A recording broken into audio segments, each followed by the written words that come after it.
maybe they will have complications for their disease. So in this diagram you can see the 4 types of prevention.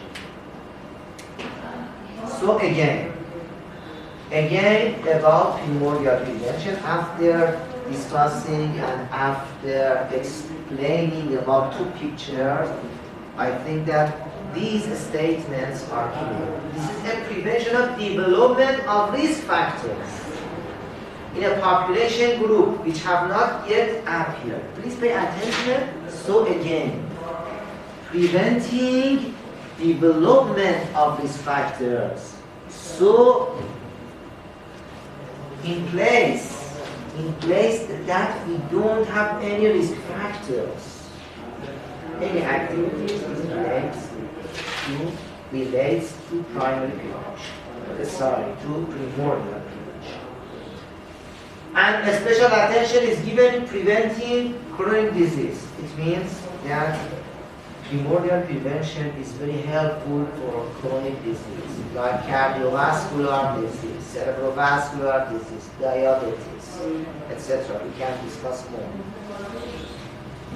Main intervention is health education.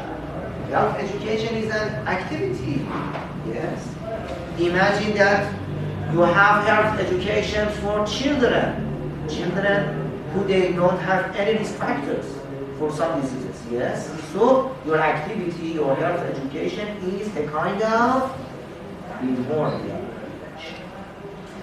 And in these efforts are dedicated towards discouraging people from adopting harmful lifestyles, habits through individual and mass education.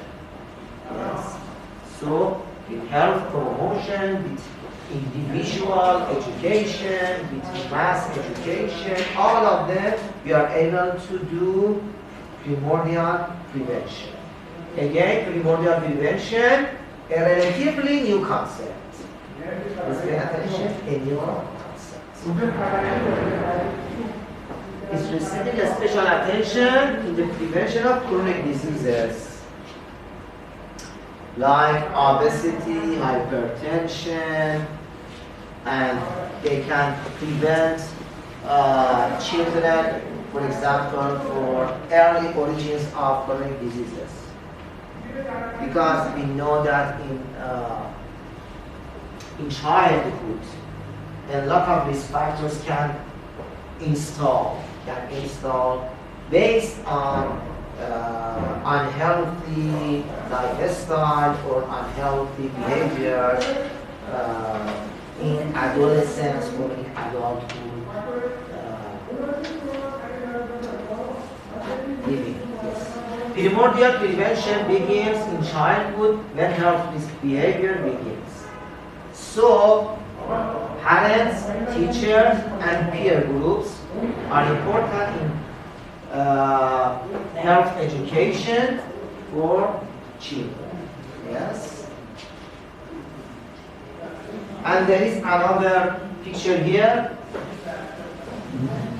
Who can explain this picture for primordial prevention? Who can guess?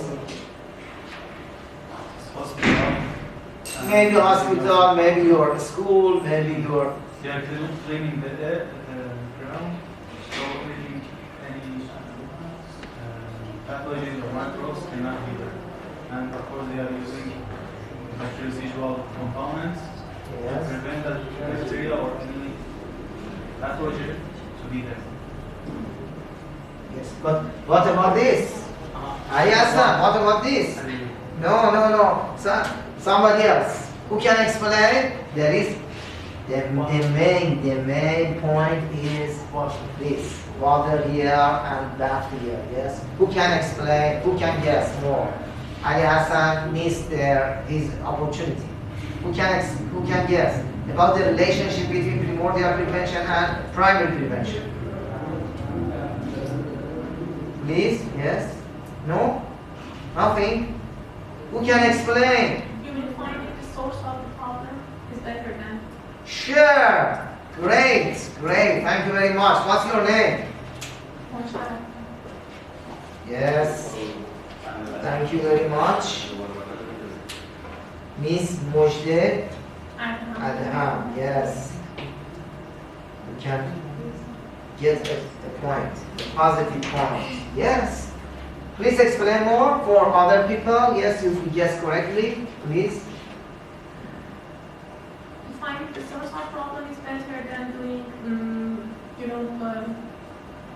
wasting the time and activity and Yes, as my friend told, this is primordial prevention by, for example, turning off the water. Yes, it's primordial prevention, and this is primary prevention. Of course, the activities are good, but useless, because whenever they try, it's not important, and they are not able to prevent, and they should focus, they should emphasize on sources. Thank you very much. And examples of primordial prevention. For example, we have national programs and policies on food and nutrition. Yes, it's a kind of primordial prevention. Comprehensive policies for discourage smoking, alcohol, and drugs. It's a kind of primordial prevention.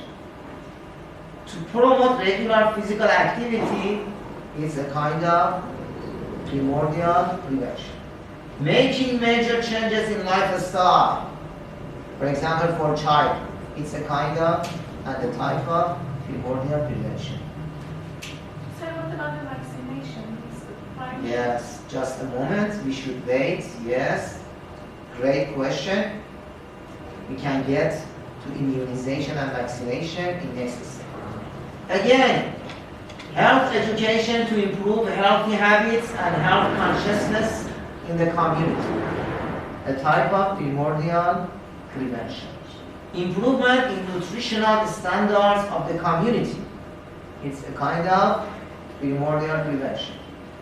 Healthful physical environment, housing, water supply, excreta, disposal, etc.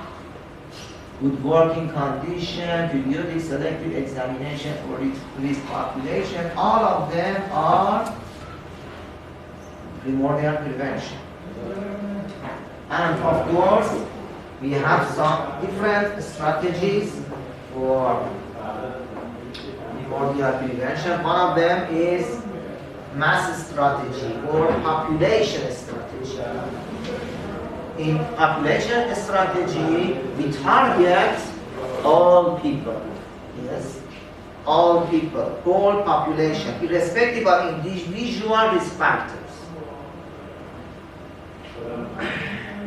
For example, the studies have shown that only a small decrease in some risk factors, they have great benefits for people in future. For example, preventing serum cholesterol for a population, or preventing or decreasing blood pressure for, of course, healthy people, So all of them have population strategy. So a great sentence. The population approach is directed towards socio-economic, behavior, and lifestyle changes. Let's pay attention. In primordial prevention, we target. We focus on socio-economic, behavioral, and lifestyle changes. And again, about health promotion in primordial prevention. Health promotion means enabling people to increase control over the determinants of health and thereby improve their health. Yes?